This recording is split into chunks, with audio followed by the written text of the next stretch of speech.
Assalamualaikum warahmatullahi wabarakatuh. Pada kesempatan kali ini, kuliah analisis dan estimasi biaya akan membahas activity based costing.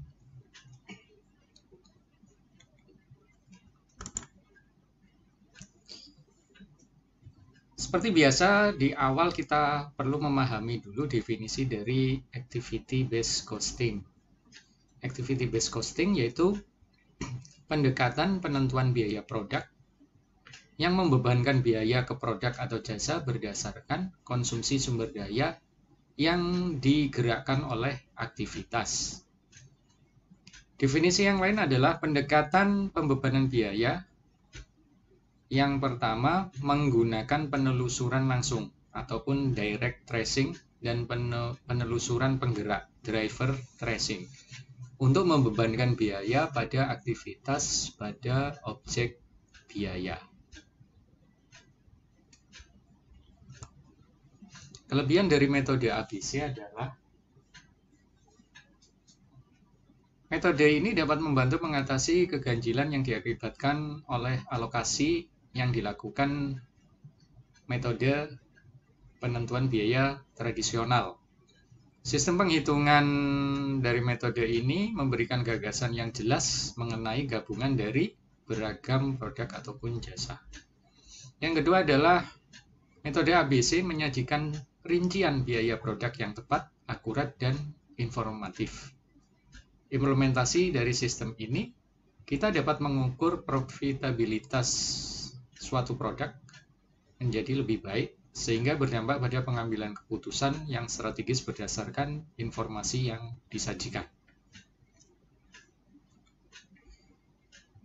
Kemudian kelebihan yang lain adalah dapat mengukur biaya yang timbul yang dipicu oleh aktivitas.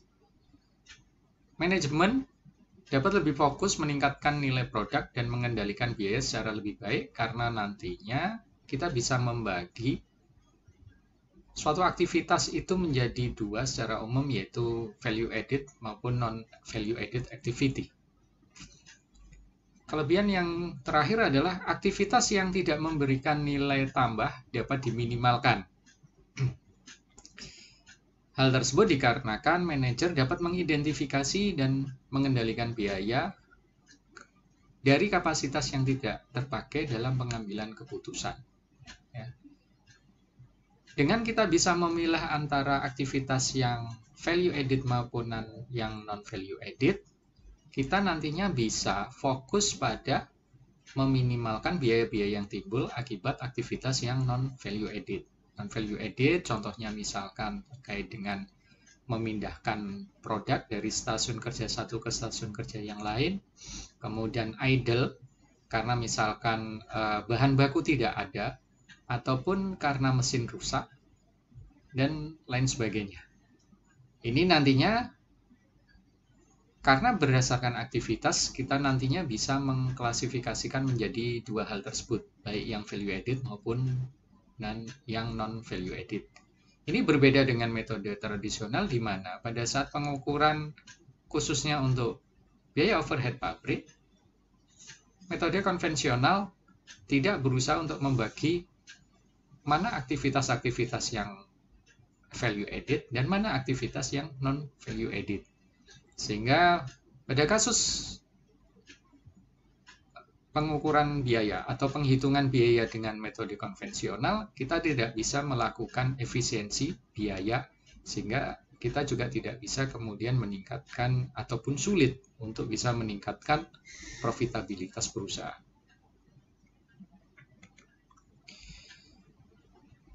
Meskipun ada cukup banyak dan menarik keunggulan dari metode ABC, tetapi juga ada kekurangannya.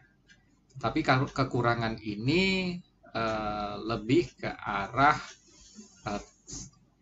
karena alasan teknikal, bukan alasan fundamental.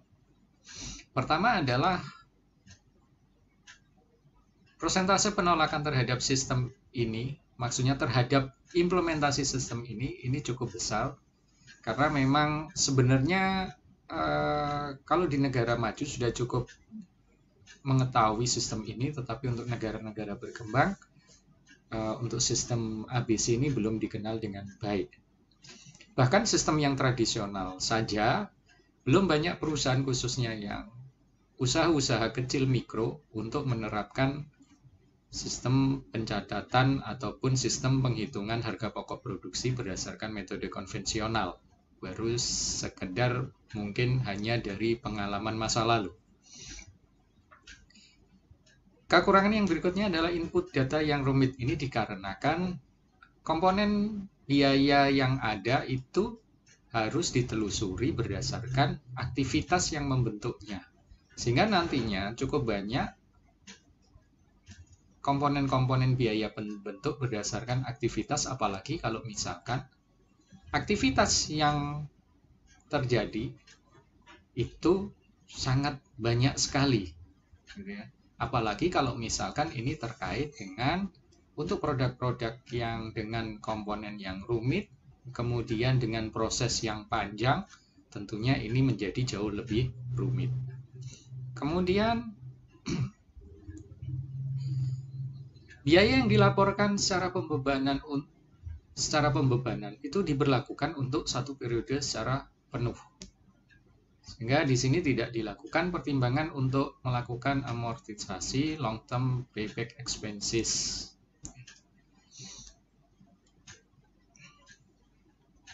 Kemudian kekurangan yang terakhir adalah diperlukan perubahan secara radikal, tentunya mengganti atau migrasi dari sistem konvensional menjadi sistem ABC.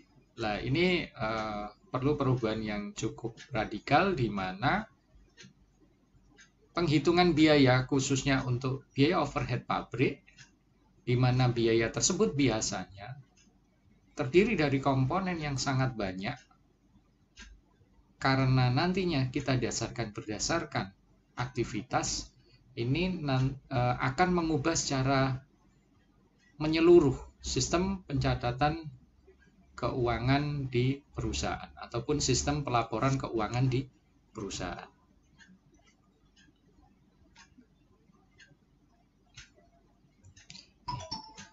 Kemudian kita lihat fokus dari masing-masing metode. Metode konvensional ini lebih menitik beratkan pada penentuan harga pokok produk pada fase produksi saja. Sedangkan untuk ABC ini lebih menitik beratkan pada penentuan harga pokok produk pada semua fase. Karena pada intinya produk tersebut bukan kemudian muncul tanpa suatu adanya upaya melakukan desain dan pengembangan produk, dan juga tanpa adanya nanti dukungan logistik mulai dari pengiklanan dan pendistribusian produk tersebut, sampai juga terkait dengan garansi. Nah, sehingga di sini ABC lebih lengkap, dia melihat semua fase dalam pembentukan suatu produk, mulai dari fase desain dan pengembangan, kemudian fase produksi, dan fase dukungan logistiknya. Di fase desain dan pengembangan produk, secara umum ada biaya desain, biaya pengujian, dan mungkin juga biaya pengembangan. Kemudian di fase produksi ada unit level activity cost, yaitu biaya aktivitas dalam tingkat unit, biaya aktivitas tingkat batch, biaya aktivitas tingkat produk, dan biaya aktivitas di fasilitas. Untuk fase dukungan logistik akan muncul biaya iklan, distribusi, garansi produk. Nah, sehingga di sini metode ABC lebih lengkap dalam melihat suatu struktur penghitungan harga pokok produk. Activity based costing sangat erat kaitannya dengan dua hal ini, aktivitas dan cost driver atau pemicu biaya. Apa yang dimaksud dengan cost driver? Cost driver ini adalah faktor-faktor yang menyebabkan perubahan biaya aktivitas. Sedangkan aktivitas sendiri adalah kumpulan dari tindakan yang dilakukan dalam organisasi untuk tujuan penentuan biaya. Untuk lebih menambah pemahaman, saya akan sampaikan contoh berikut. Contoh misalkan ini dalam penentuan activity driver dan cost driver di rumah sakit. Ada aktivitas pendaftaran pasien. Cost drivernya apa? Jumlah pasien. Sehingga kalau misalkan biaya total terkait dengan pendaftaran pasien, gitu ya, misalkan dalam 1 bulan itu 10 juta, jumlah pasien yang dilayani adalah 1000 pasien selama 1 bulan, berarti tarif untuk per pasiennya adalah Rp10.000 per bulan. Skema pentarifannya adalah seperti itu. Berikutnya adalah aktivitas, misalkan di sini pembuktian asuransi. Nah, cost drivernya apa? Jumlah dokumen asuransi. Penerimaan pasien, jumlah pasien yang masuk ataupun yang diterima. Aktivitas penyiapan kamar, berarti jumlah kamar yang dipersiapkan. Kemudian mereview laporan dokter, berarti jumlah review dari laporan dokter. Pemberian makanan, berarti jumlah makanan yang sudah yang disediakan ke pasien. Pemesanan obat-obatan, berarti jumlah pesanan dalam misalkan 1 bulan berapa kali pesanan dilakukan. Kemudian melaksanakan operasi, jumlah prosedur operasi yang sudah dilakukan. Berikutnya pengeluaran pasien, jumlah pasien yang sudah keluar dari ataupun sudah sembuh gitu ya dari rumah sakit.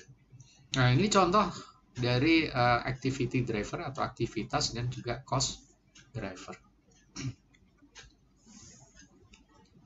Nah, kalau kita lihat alur untuk pembebanan biayanya, untuk skema atau metode tradisional, dari sumber daya yang dipunyai oleh perusahaan itu kemudian langsung dikonsumsi oleh untuk menghasilkan produk, gitu ya.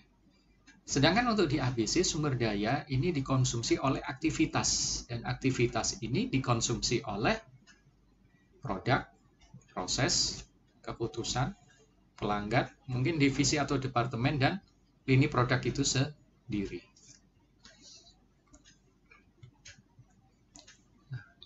Perbedaan penentuan HPP antara metode tradisional dan ABC, Activity Based Costing, kalau kita kaji dalam beberapa perspektif, yang pertama adalah terkait dengan tujuan.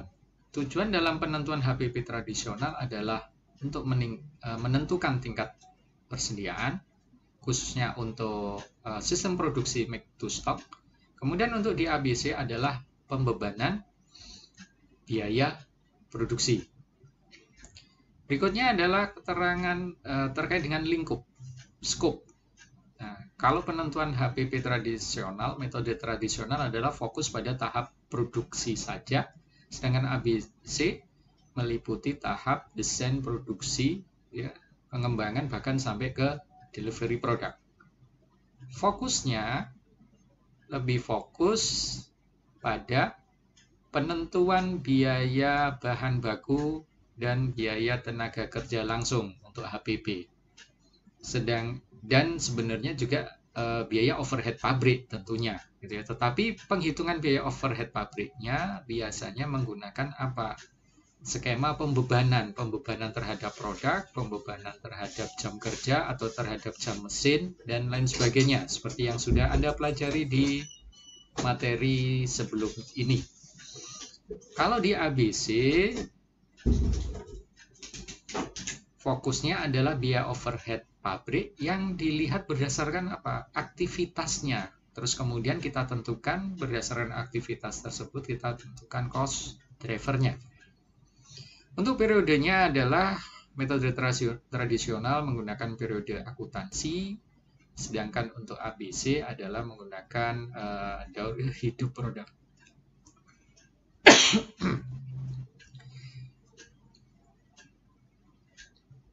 Berarti selama produk tersebut masih ada di pasaran, gitu ya, kita perlu kemudian selalu menghitung dan mengupdate harga pokok produksi berdasarkan metode ABC tersebut.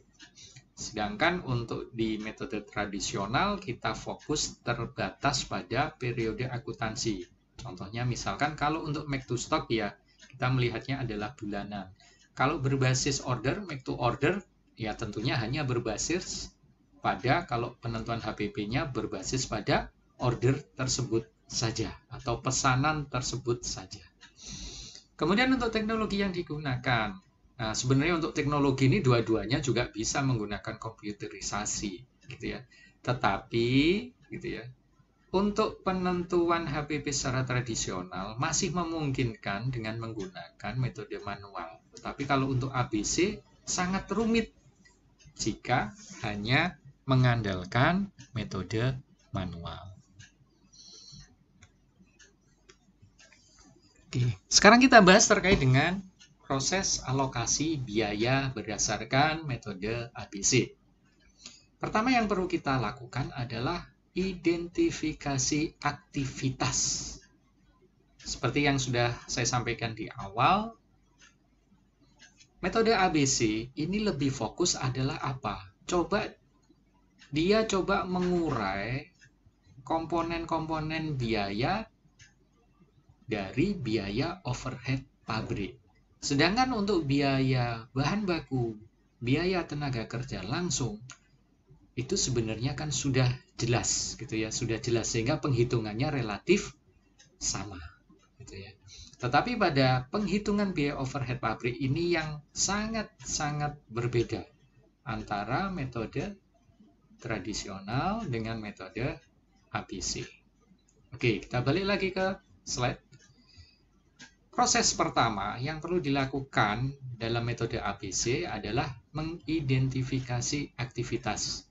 Identifikasi sejumlah aktivitas yang dianggap nantinya bisa menimbulkan biaya. Ya, kalau terkait dengan tadi yang saya sebutkan, terkait dengan bahan baku, itu jelas kan, aktivitas pengadaan bahan baku. Gitu ya.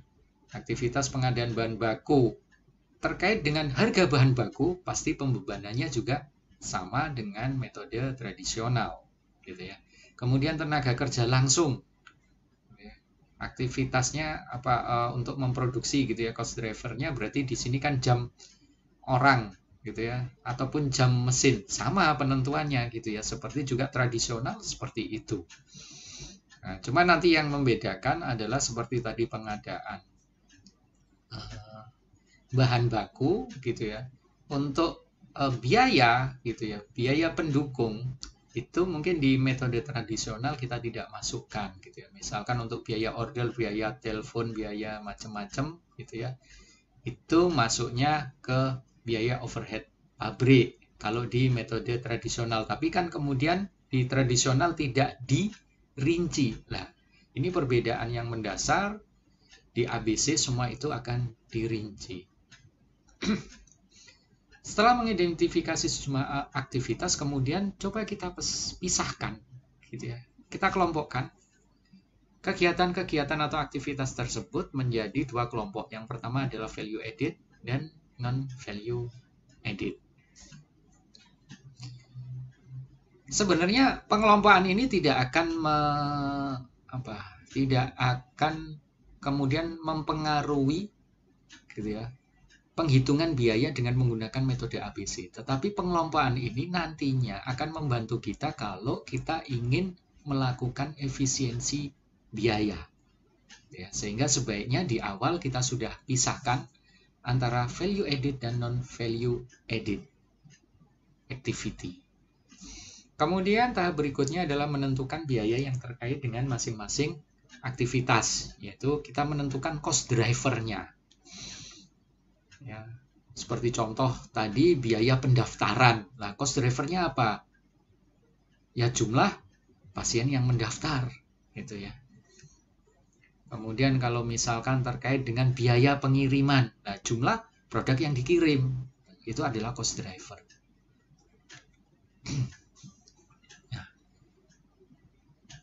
Nah, penjelasan lebih rinci di sini contohnya adalah terkait dengan value added, gitu ya. Misalkan merancang produk gitu ya, memproses atau proses produksi yang dilakukan oleh tenaga kerja langsung, penambahan bahan baku langsung gitu ya, itu adalah value added. pengiriman produk. Sedangkan untuk yang non value added, contoh misalkan reparasi, perbaikan, biaya manajemen, administrasi, inspeksi, penyimpanan produk itu bisa dimasukkan di non value added, ya. Oke. Tahap berikutnya adalah mengelompokkan aktivitas yang beragam menjadi satu. Nah, nanti ada setelah slide ini dijelaskan untuk pengelompokannya. Kemudian menggabungkan biaya aktivitas yang dikelompokkan tersebut. Nah, yang terakhir adalah menghitung tarif per kelompok aktivitas. Oke. Sekarang kita bahas terkait dengan tadi ada pengelompokan. Nah, pengelompokan ini kita bedakan berdasarkan klasifikasi biaya ini. Yang pertama adalah ada 4 level aktivitas. Yang pertama adalah terkait dengan aktivitas untuk level unit. Nah, ini contohnya apa saja? Ya, yang pertama tentunya bahan baku langsung atau bahan baku utamanya. Kemudian tenaga kerja langsung, biaya mesin, gitu ya. Bila teridentifikasi itu bisa masuk dalam level unit. Nah, ini merupakan aktivitas yang dilakukan untuk setiap unit produk yang dihasilkan. Nah, berarti untuk menghasilkan tiap unit produk secara individu per unitnya itu aktivitas apa gitu yang diperlukan. Berarti ini kan aktivitasnya terkait dengan bahan baku, tenaga kerja, dan biaya mesin. Ya. Ini berlaku untuk masing-masing unit yang diproduksi. Untuk level berikutnya adalah kita bicara batch. Batch itu merupakan gitu ya, kumpulan dari unit produksi yang mengalami perlakuan setup sama.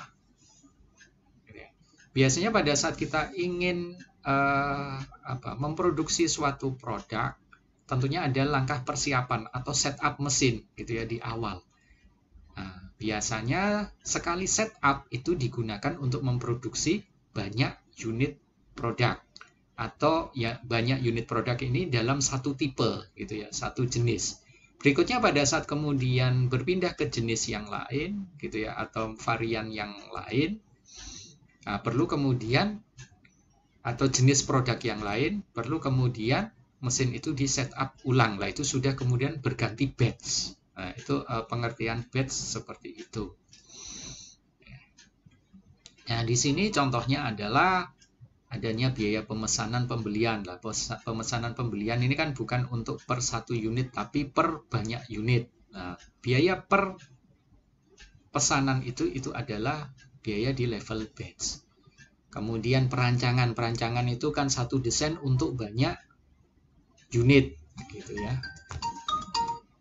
Kemudian pemeriksaan itu juga biasanya bisa dilakukan dalam satu batch gitu ya, bukan satu-satu tetapi pemeriksaan langsung banyak unit.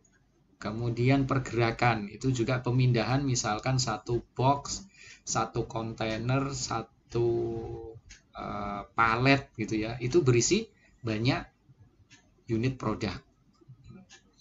Dan juga di sini perlu saya tambahkan juga seperti tadi saya contohkan adalah setup mesin. Nah, ini juga masuk di aktivitas level batch. Ini berlaku untuk masing-masing batch yang diproduksi. Berikutnya adalah terkait dengan aktivitas level produk.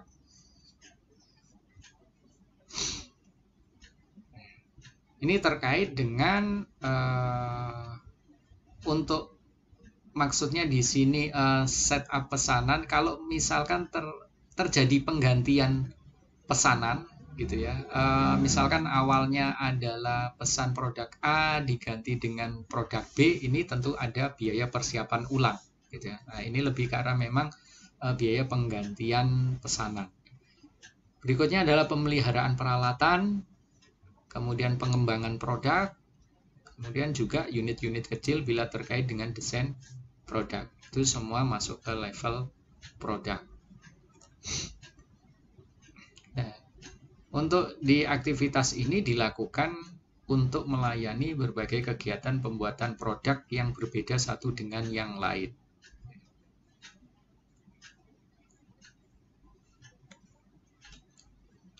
Oke, yang terakhir adalah aktivitas level fasilitas. Ya, contohnya di sini terkait dengan penyusutan gedung, gaji manajer, gitu ya, gaji tenaga administrasi, kemudian iklan, promosi, dan lain sebagainya. Ini adalah di level aktivitas. Ini disebut juga sebagai biaya umum karena tidak berkaitan dengan jenis produk tertentu atau tidak berkaitan dengan proses produksi jenis produk tertentu secara langsung. Nah, lebih ke arah apa? Mendukung keseluruhan proses produksi atau layanan. Oke, untuk memperjelas pemahaman kalian mengenai activity based costing, saya akan ambil suatu contoh untuk memberikan ilustrasi bagaimana kita menghitung harga pokok produksi dengan menggunakan metode ABC. Ini ada contoh soal di mana ini ada suatu PT GFC membuat dua jenis produk diberi kode GF dan FC. Taksiran biaya yang berkaitan dengan proses produksi kedua produk tersebut adalah sebagai berikut. Contohnya di sini misalkan unit yang diproduksi GF 10.000, FC 20.000, kemudian jam kerja. Jam tenaga kerja langsung ya, per unit produk 4 jam, 2 jam. Masing-masing produk jam kerjanya sekian jam, kebutuhan bahan baku sekian kilo, harga bahan langsung yaitu bahan bakunya per kilonya sekian rupiah, upah tenaga kerja langsung per jamnya adalah sekian rupiah. Nah, dari data ini pertama kita perlu hitung dulu gitu ya, jumlah ataupun total untuk masing-masing biaya tersebut. Nah, ini kita diminta untuk menghitung biaya produksi per unit dengan metode tradisional dan ABC. Nah, untuk mempermudah nanti penghitungan dengan menggunakan metode tradisional dan ABC, tentunya sebaiknya kita hitung dulu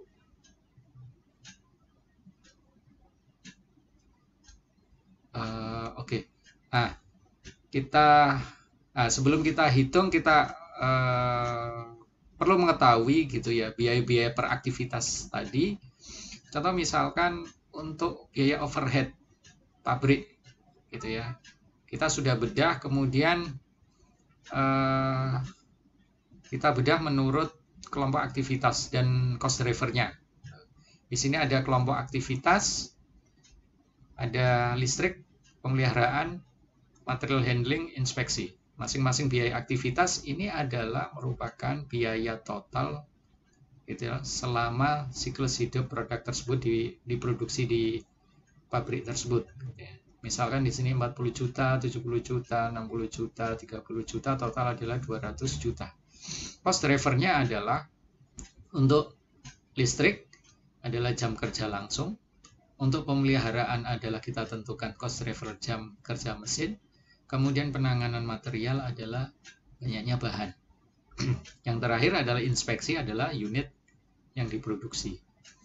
Nah, kenapa kita perlu tentukan cost driver? Ini nanti terkait dengan berdasarkan data ini kan nanti kita bisa hitung gitu ya.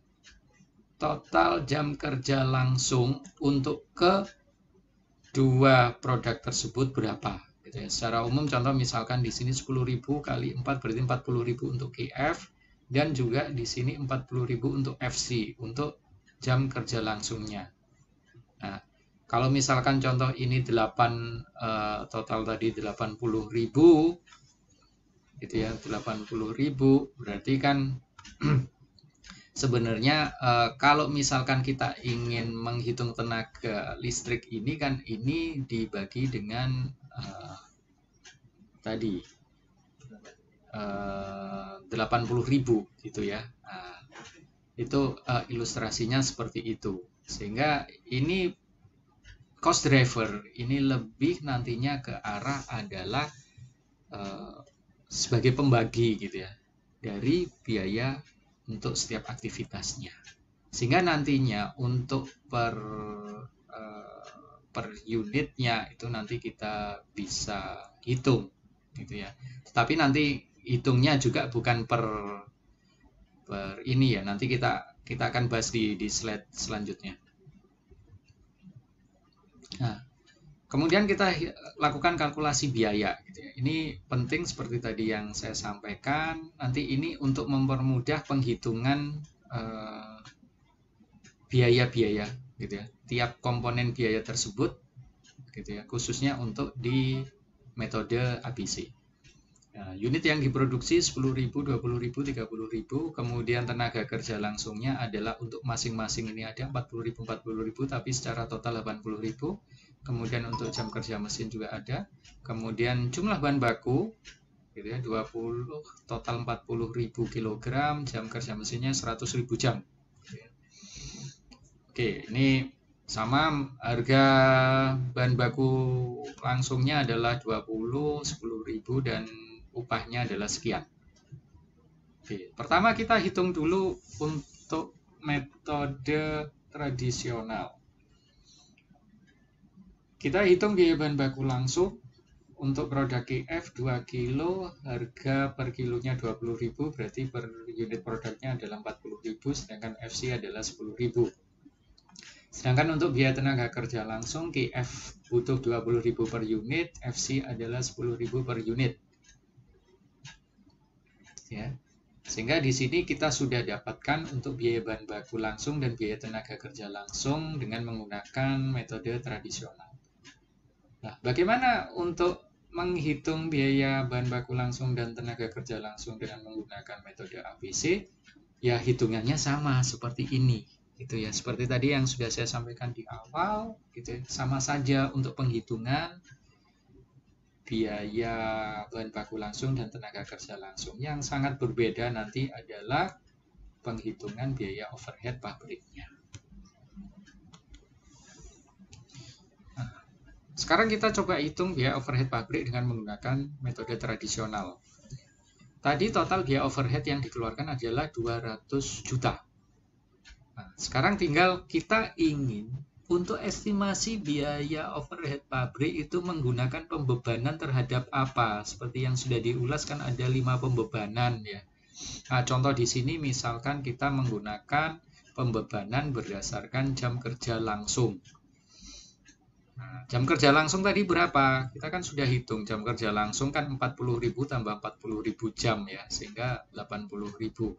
Sehingga di sini kita bisa hitung untuk overhead pabriknya biayanya adalah 200 juta dibagi 80.000 jam kerja langsung, sehingga didapat 2.500 rupiah per jam kerja langsung.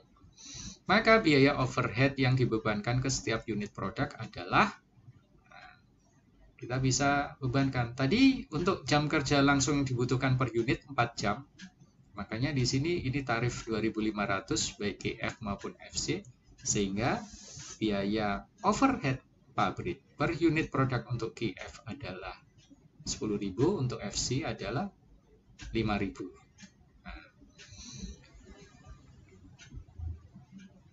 Penghitungan BOP dengan menggunakan metode tradisional hanya seperti ini. Ini kan sangat sederhana, gitu. Tanpa di sini mempertimbangkan ini pembentuk biayanya sebenarnya komponennya apa saja, gitu ya. Kita tidak menghitung itu. Kita hanya menghitung berdasarkan estimasinya menggunakan pembebanannya menggunakan apa. Kalau menggunakan jam kerja langsung ya seperti ini. Kalau kemudian menggunakan jam kerja mesin berarti pembaginya berapa? 100.000 gitu ya. Sehingga biayanya jadi ini 2.000. Berarti bisa lebih kecil. Ya, bisa. Tergantung nanti kita ingin menggunakan pembebanan apa. Nah, kemudian kalau Anda tanya, loh kok ada 2 skema terus dipilih yang mana ya? Seperti yang sudah dibahas di bahasan BOP itu nanti kan tetap kemudian di akhir periode atau di akhir order BOP sesungguhnya kan kemudian harus dihitung. Nah, nanti ada apa? Kan ada nanti selisih lah. Selisih ini apa? Berupa kerugian atau keuntungan. Nah, nanti kita bedah lagi kan. Nah, itu Anda bisa balik lagi gitu ya untuk memahaminya atau untuk mengalokasikannya biaya-biaya atau selisih biaya tersebut bagaimana Anda bisa pelajari di bab yang sebelumnya.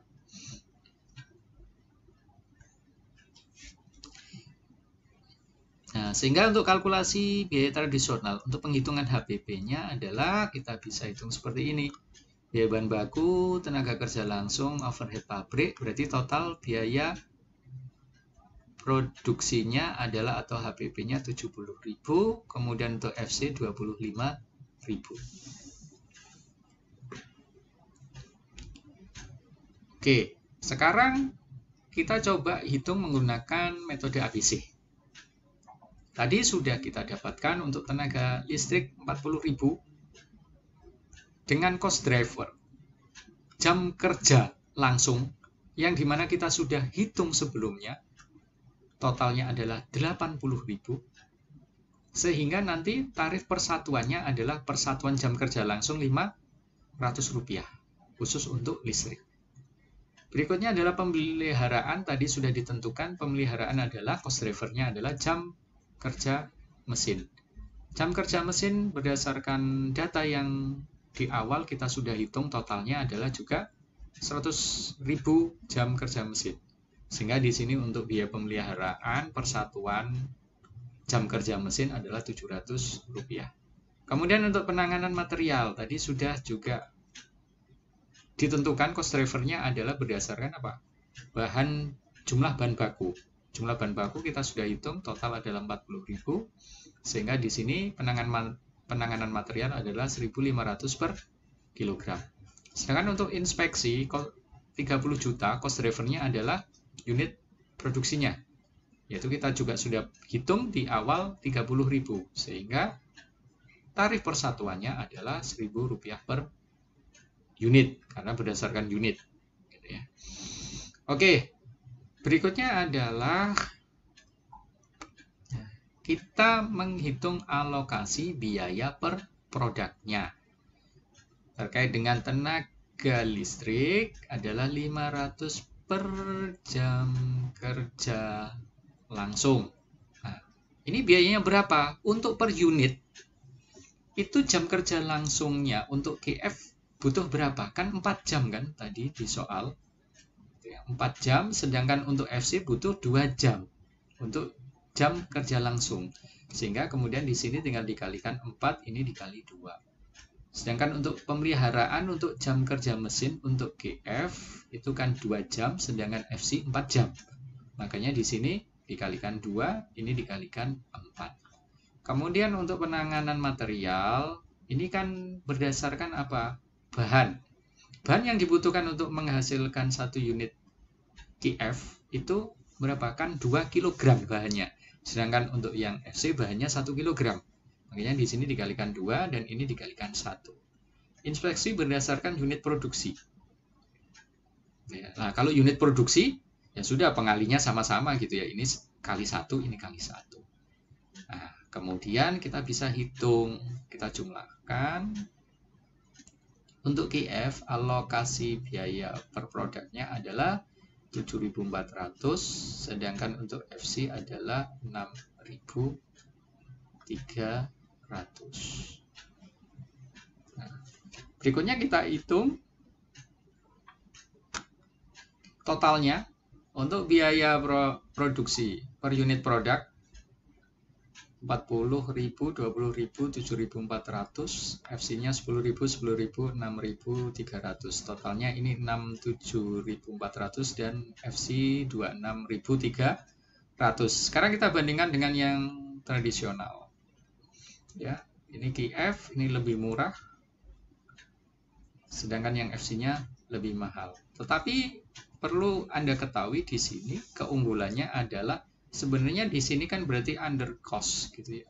Harusnya realnya itu 26.300, tapi berdasarkan tradisional hanya dipatok 25.000. Berarti kalau kemudian sebenarnya gitu ya, kalau tiba-tiba order untuk FC ini melambung gitu ya, misalkan bukan hanya sekedar berapa tadi 10.000, tapi kemudian meningkat drastis jadi 100.000. Lah ini berapa kerugian yang harus ditanggung perusahaan? Karena apa? Kesalahan estimasi. Gitu ya. Oke. Dari realnya kan lebih tinggi gitu ya. Sehingga seolah-olah ini kan wah dia untung banyak gitu ya, tetapi enggak. Harusnya hanya untung sedikit gitu kan. Sehingga bisa jadi karena keuntungan tersebut tidak akurat, dianggap keuntungannya lebih besar, sehingga apa nantinya bisa untuk penganggaran berikutnya gitu ya, dia bisa keliru. Sedangkan untuk kasus yang berikutnya di sini ini lebih rendah gitu ya, berarti ini adalah over cost, berarti sebenarnya bisa lebih murah gitu ya biayanya, sehingga keuntungannya bisa lebih tinggi yang didapatkan seperti itu. Nah ini juga kerugian juga gitu ya, dari sisi apa? Dari sisi contoh misalkan untuk per satu unitnya harusnya DF ini bisa memberikan keuntungan yang lebih besar, sedangkan di sini hanya karena lebih kecil, berarti profit yang tercatat kan lebih kecil, sehingga kemudian mungkin dia nanti perusahaan tidak bisa ataupun bisa jadi salah alokasi atau salah budgeting untuk periode berikutnya gitu ya, karena penghitungan profitnya itu tidak akurat.